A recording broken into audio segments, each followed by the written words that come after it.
Ini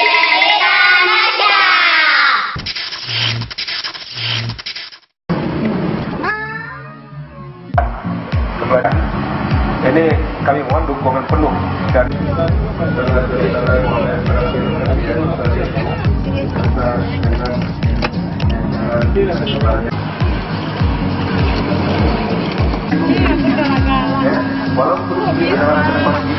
ini namanya sterilisasi kucing. Itu jadi suatu luar biasa. Maka penyakit bulan atau infeksi dan saya pikir ini adalah menghambat untuk orang